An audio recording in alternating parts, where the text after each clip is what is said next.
All right, welcome back to another video. In this video, we're going to be doing something that I think is pretty cool. So have you ever wondered how websites like Vercel and Netlify allow you to add your own custom domain? So you can see in here, we could add the domain tomdoestech.com. And if we click add, we're going to get an automatic redirect for www that's recommended. But you can see here that we could put an A record in that is going to point to their IP address. And then we're going to be able to use the Vercel service through our own domain. So in this video, I'm going to show you how you can do just that. And it's actually much easier than you might expect. So first, let's have a look at a little diagram of what we're going to build. So we're going to have domain 1 and domain 2. I just have two domains. You can see these two here that I'm going to point to this service. Then you could have a load balancer here. I'm not going to put a load balancer in just because you don't have to do it and I'm lazy. But this part here is what we're going to be building. So we're going to have a server and we're just going to use a DigitalOcean droplet for that. Then we're going to have Caddy Server, and Caddy Server is going to be a proxy for this redirect service. And this redirect service is just what's going to be doing the work for us. Then we have this TLS check, and Caddy Server is going to check this service here to see if we're allowed to sign a certificate for a given domain. So when we have a request come in for domain 1, it's going to go to Caddy Server, and then Caddy Server is going to say, well, I don't have a certificate for this domain. It's going to ask our TLS check service, hey, can I sign a certificate for this domain? And if it returns a 200, then we're going to go ahead and sign a certificate. If we don't return a 200 for here, meaning that we don't want a certificate signed for this domain because you only want to be able to sign certificates for domains that you've already approved, then it's not going to sign a certificate and you're going to get an error. So I'm going to be building these two services here in Go. And the reason is they're just going to be really simple services. I actually think Go might be a little bit easier here than Node. If you don't know Go, that's okay. I'm going to explain what's happening throughout the video, and you should be able to understand that and translate it into any language you like. However, if you do want a Node version of these two services, let me know and I can whip one of those up for you. So the next thing we're going to be doing is packaging all of this up into a Docker Compose file, and that's just going to make it really easy to build these services when we put them on the server and then also start them up. So I'm here in VS Code and I'm going to create two folders. One is going to be the redirect folder. And again, this is just going to be the application that's doing our business work for us. In this case, this is going to be like a mini URL shortener. The next folder we want is going to be our TLS check. Okay, so let's not build out these services yet. I want to start off with a Caddyfile, and then this is going to dictate what is actually going to happen inside this application. So I'm going to create a new file here, and I'm going to call this Caddyfile, just like you would with a Docker file. And if you've worked with Apache or Nginx, this is going to look somewhat familiar. Caddy is actually much simpler to use. So the first thing we want to do is we want to accept requests coming in with HTTPS. And Caddy is also going to redirect HTTP to HTTPS for you automatically. So I'm going to say HTTPS://, and then I want to have a block here to say what I should be doing with these requests. So the first thing I want to say is TLS, and then this block is going to define how we handle TLS. So this is going to be on demand because we don't want to have to specify each individual domain here. We want this to all work automatically for us. Okay, so I'm going to reverse proxy into my redirect application here. So I'm going to say reverse proxy, and then I need to point at the service that I'm going to reverse proxy into. So you could say something like HTTP://0.0.0.0 and port 8080, for example. But I'm not going to do that. I'm going to get rid of this part here, and I'm going to say redirect. And then I'm going to be hosting this on port 4000. The reason I'm going to say redirect here instead of the localhost or 0.0.0 is that firstly, localhost won't work because we're running inside a Docker container. And redirect is going to be the name of the container that runs our redirect service here. Okay, so you could leave this block like that, and that would work perfectly fine. But I want to add a header that's added downstream. So I'm going to say header down. And this is going to say strict transport security. And I want to set the max age to this number here. I think it's something like a year. So what this header is going to do is when you make a request to a domain that is handled by this block, it's going to attach this header back to whatever it sends to the browser. And the reason I'm doing that is because you're going to see later on, we're going to get an A+ score when we do a security check for our SSL certificate. So this would work, but there's one big problem here, and that is that we're going to allow Caddy Server to sign certificates for any domain that points at our IP address. We don't want to do that. We want to specify a block that says, check this endpoint here, and if this endpoint returns a 200 given a domain, then go ahead and sign that certificate. If it doesn't, then you're not allowed to sign the certificate. We can also add a little bit of rate limiting in there as well. So at the top here, let's add a new block. And I'm going to say on demand TLS. Now we need to specify an ask endpoint. So we can say ask. So this is just going to be an internal route that we can hit. This TLS check service should not be exposed to the internet. There's absolutely no need to do that. So I'm going to say TLS check. And then this is going to be running on port 555. And again, TLS check here is just the name of the container. Okay, so the next thing we want to do is to specify a burst. So I'm going to say burst, and then I'm going to set my burst to 5. And then the next thing we need to say is interval. And I want to set my interval to 2 minutes. So together, these two properties are saying that every 2 minutes, we can sign 5 certificates. So it's just a little bit of rate limiting to make sure that you're not signing a million certificates. You would probably need to toggle these amounts depending on how busy your service is. Okay, so as I said, Caddy is super simple to use, and this is it. This is all we need to do for our Caddyfile. So let's go start building out this redirect service here. So I'm just going to open up a terminal, and then I'm going to cd into redirect, and I'm going to type go mod init, and then this is going to be github.com/tom-tech/multi-domain/redirect. And you can see here that this created a go mod file. And then we have a module path here. And then this is just the path that we specified. This is like a namespace for your package.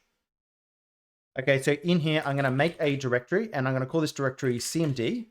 And then I'm going to touch cmd/main.go. And all this is doing is creating a file here called main.go.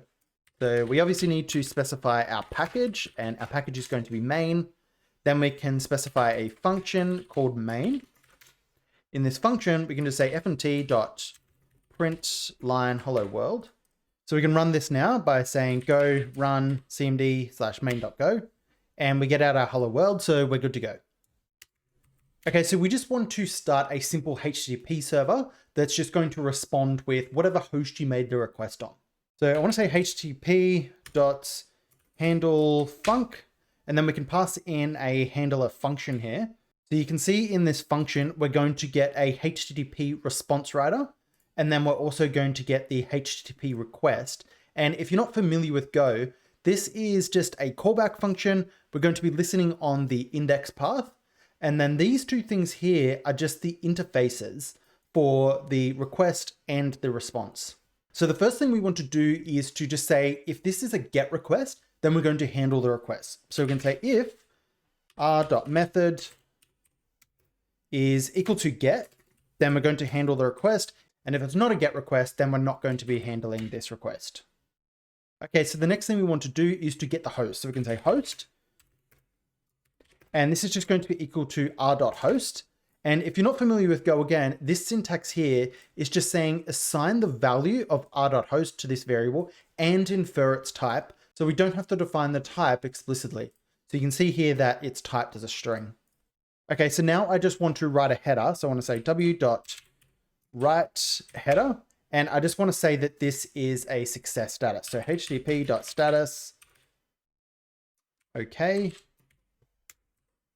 And we're going to write to the response. And then we're just going to write this message here. So this is just going to say hello. And then we're going to have the host in here. So the next thing we need to do is to start our server and start listening on port 4000. So we can just say HTTP listen and serve, and I want to listen and serve on port 4000.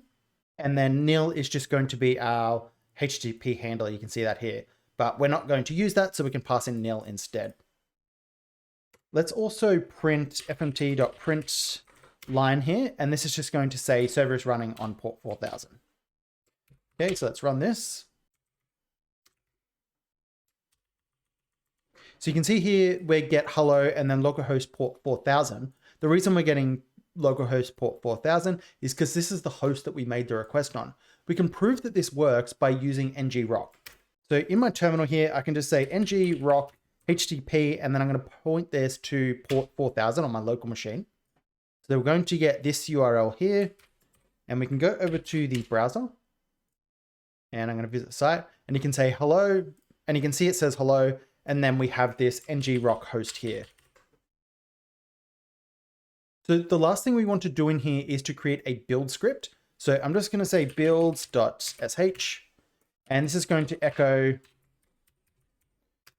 building redirect service. And then we're going to run go build cmd/main.go. And you can see if we run this command, go build, it's going to output this binary file here. And we could just run this binary file by saying ./main. And you can see that that runs our application, but it runs a compiled version of the application. So let's delete this main because we don't want to include that. And then we just want to start up our main. So I'm going to type ./main, and then this is going to start the service up. We're going to use this build script inside of our Docker container. So we can say, use the Go image, build out our application, and then start it up and run it inside the container. Okay, so let's copy all of this, and we can paste this into our TLS check. And I'm just going to change the mod path here to TLS check. And I'm going to say building TLS check service. And then inside of the main.go, what we want to do is provide a slice of domains that we're going to allow. So I'm going to say allowed domains is equal to a slice. And you can see that this is going to be a slice or an array. In Go, we just call it a slice of strings. And I don't want localhost here. I want shrti.xyz. And then I want the .io version of that domain as well. These are just the two domains that I'm going to be using. So this path here is going to make a request that's something like this, get, and then it's going to be domain is equal to google.com like this. But in our case, it's going to be shrti.io. So we want to get this portion of the URL out. So I'm going to say domain is equal to r.url.query. Actually, this isn't going to be domain. This is just going to be query. The next thing we want to do is to loop through this slice of domains and say, hey, if we find the domain that we're looking for, just return out a 200. If we get through the whole list and we don't find the domain, then return a 404 or a 401, whatever you want to return. So I'm going to say for domain of range allowed domains. So basically this is just saying loop through this range of domains here and then give me a variable called domain. And we can also up the top here say request domain is equal to query.get, and then we're going to get the property domain. And that just means that we don't have to do this on every single iteration of the loop. So I'm going to say if request domain is equal to our domain, then that means that we've found it. And I just want to write a response now. So I can say w.responseWriter, and I want to write a header of status okay. So this means that we're going to send back a 200 for our request. And I just want to do fmt.fprint again, and I'm just going to print the text okay. And we can also say fmt.println, and I'm going to say domain is allowed, and then whatever the domain is that they're making a request for. Next, we can return. So after our for loop here, we haven't found our domain, and so we want to return an error status. Clean this up a little here. So I'm going to change my header here to .status not found. So this is going to return a 404. And then we can just return here. We can get rid of host, and I'm going to print this to the console as well. So fmt.println, and then domain is not allowed, and we're going to add the domain they're making a request for. So the last thing we need to do is to change the port here. So we have in our Caddyfile that we're going to listen on port 5555. So let's change that here. And I'm going to say TLS check server is running. Okay, so let's test this out. So I'm going to cd back and I'm going to cd into TLS check. Say go run cmd/main.go. So the server has started up. Let's go to 555 and we're going to get a 404. So let's say domain, and I'm going to say Tom does tech. And again, we get a 404. This is what we expect. Let's add a domain that we have included and we get back our 200. Okay, so this is perfect. Let's just add one tiny optimization. And I'm going to say if request domain is equal to an empty string, then we're just going to return out of the function straight away. We don't want to log out this domain not allowed and then an empty domain. That's not very helpful. Let's just double check that this is working. So again, we get our 404 and we don't get any logs in the console. So that is exactly what we want to happen. So the next thing we want to do is to set up our Docker Compose file that's going to build out our applications and start everything inside of a Docker container for us. Using Docker is just going to make this easier to deploy because we're not going to have Go installed on every single server that we deploy this to. So I'm going to create a new file and I'll call this docker compose.yml. The first thing we need to do is to specify the version of Docker that we're using. So I'm going to say version, and then I just want to say 3.9. I think that's the latest. It could be wrong. Next, we want to have a list of services that we want to build. So we're going to have 3 services. The first one is going to be our redirect service. The next one is going to be our TLS check service. And then the final one is going to be Caddy. So I'm going to say services. And then the first service I want to do is TLS check. The word TLS check here is important because if we have a look in our Caddyfile, we're using that as a path here. So if we were to call this just check service or something, so check service, then we would need to make sure that we name our container accordingly here. So this would also need to be check service. I want to call it TLS check, so I'm going to change this back. So the first thing we need to specify is our image. And of course, our image here is going to be Go. So I'm going to say image. And then I want to use Golang, and I want to use version 1.19. The next thing we need to specify is the ports. So I'm going to say ports, and then I want to expose port 5555, and I want to expose that on port 5555. So this is saying internally, we're going to be running this application here on port 5555, and I want to expose that out on port 5555. You might not even need to do this because we're going to only be making requests to this service inside of the Docker container, but I haven't actually tested that, but you can give that a go if you like. So the next thing we need to do is we need to copy in this folder here into our container so we can build it. So I'm going to say volumes, and the folder that I want to copy in is /TLS check, and I want to copy that into a folder called TLS check.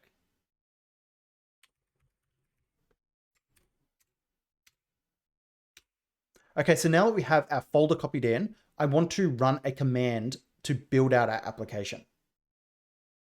So I'm going to say command, and I'm going to say sh -c. So I want to run this command with shell, and I want to say cd into TLS check. And now we just need to run our build script here. So we could just say /build, but I want to use no hup, which is no hup. And this just means no hang up. It means that even if we exit this session, then it's not going to hang up this command. We're going to continue to run this application.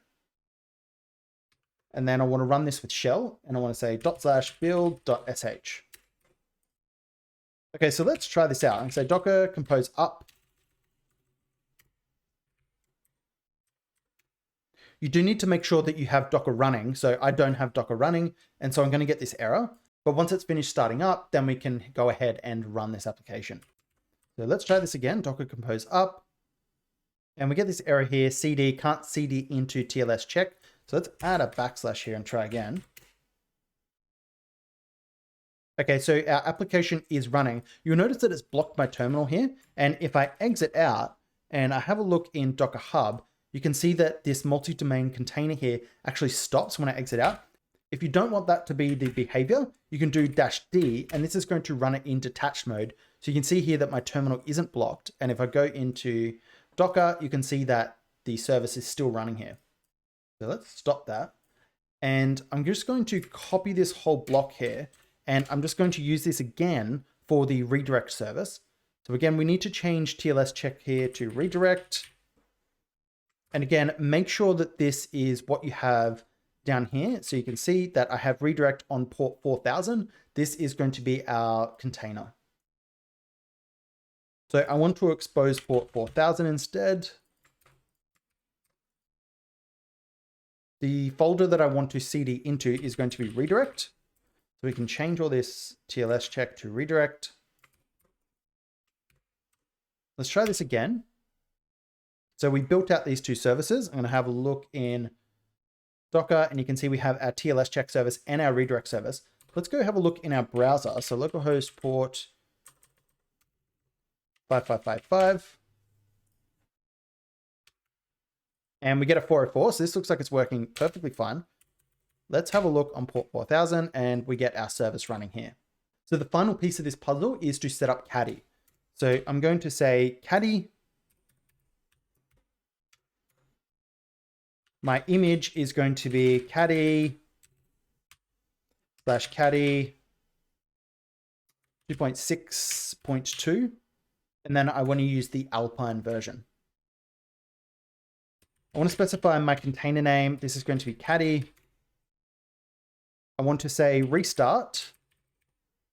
And then this is going to be unless stopped. So unless we explicitly stop this container, make sure it keeps restarting. The ports that I want to expose are port 80 and port 443. The reason we need to expose these two is because requests coming in on port 80 are going to be HTTP, and we need to accept those requests so Caddy can redirect them to HTTPS. And then port 443 is going to be our HTTP request, and so we want to handle those and we want to reverse proxy those to our redirect service. Okay, so the next thing we need to do is to specify some volumes. So I want to say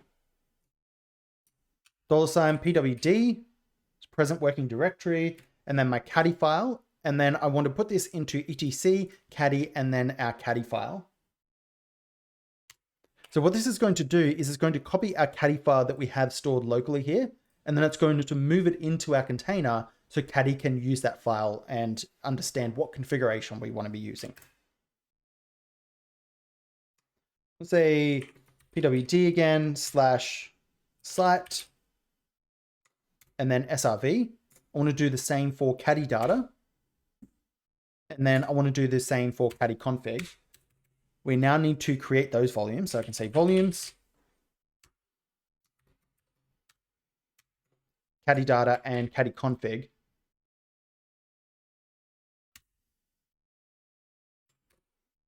If we have a look at where these volumes sit, I'll just collapse services here. So you can see that we have our version on the top level, we have our services, and then we have our volumes. In our services, we have our TLS check service, we have our redirect service, then we have our Caddy service here.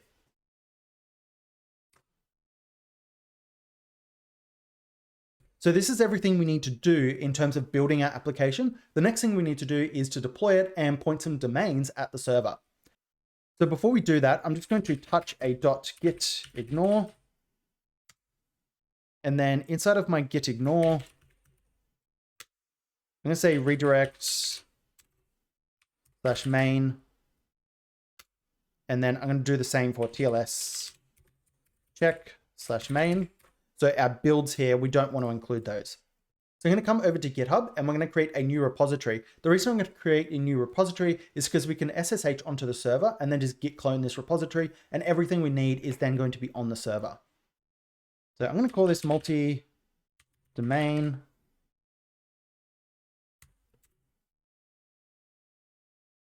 I'm going to make this a public directory and then click create repository.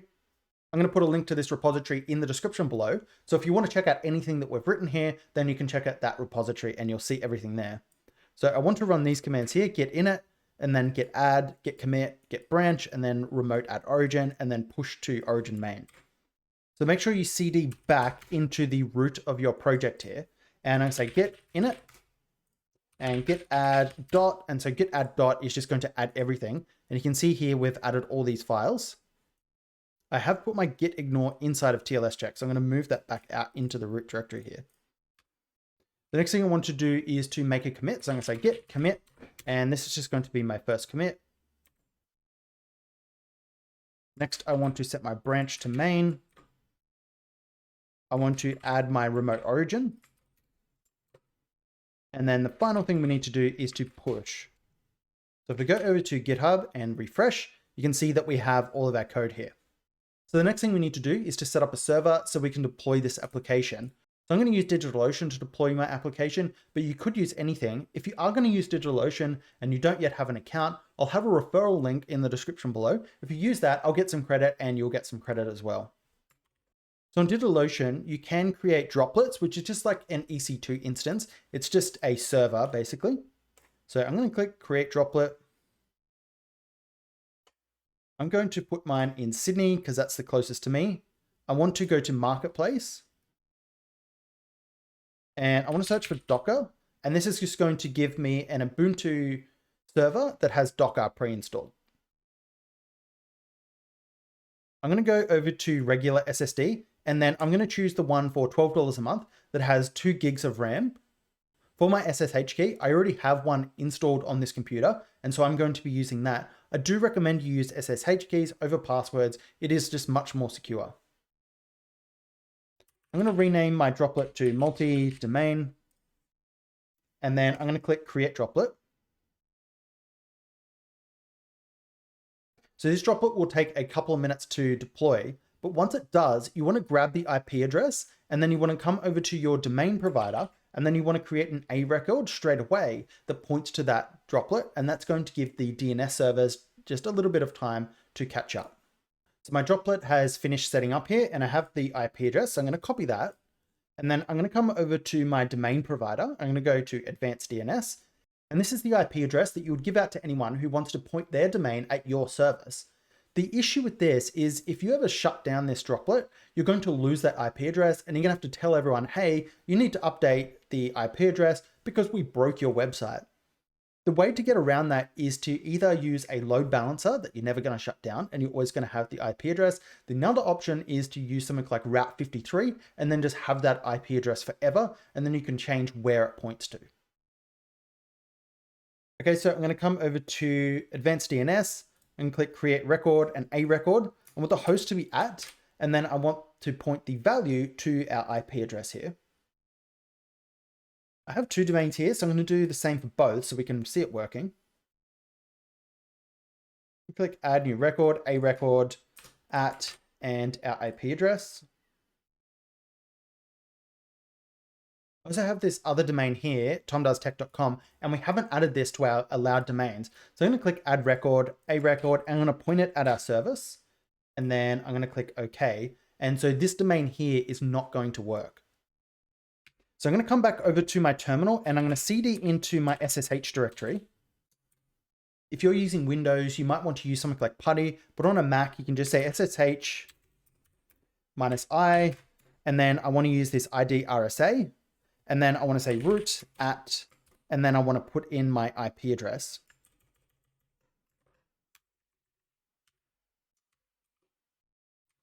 You're going to get this question here. Do you want to allow this IP address? I'm going to say yes. Move my terminal to the middle. Hopefully make it easier to see. So you can see that we've SSH into this server now. To do ls, you can see that we only have a snap directory here. We're going to come back over to GitHub. I'm going to use HTTPS here. If you're using SSH, you're probably going to get a warning saying that you're not authorized to clone that repository, even though it's public. So just make sure you have HTTPS selected here. And this server should have Git already installed. So I'm going to say Git clone, and then I'm going to clone that repository. So if we ls, you can see that we now have snap and our multi-domain. So I'm going to cd into multi-domain. And we may need to install Docker Compose, but we can try it first. So Docker Compose up. And you can see that Docker Compose is not installed. So we can say apt get install Docker Compose. And then this is going to use apt, which is Linux's package management, and it's going to install Docker Compose for us. Let's try this again. I'm going to say Docker Compose up. You can see that it's creating the network, it's creating these volumes here, and it's pulling our TLS check. It's also pulling the Golang image. Okay, so most of the time there you can see was spent pulling these images. So these images are going to exist on this server now. So the next time we run this, it's not going to be as slow. So you can see it created 3 services for us, the TLS check, the redirect, and Caddy. And now these logs here are all from Caddy. So you can see that we have our building logs here, and then all these logs you can see that come from Caddy. If we go down, you can see that we have 2 other logs, and these are our redirect service and our TLS check service, and these are both running. So let's try and go over to the browser, and I'm going to try go to one of these domains. Let's try this one. So the initial load is going to be really slow.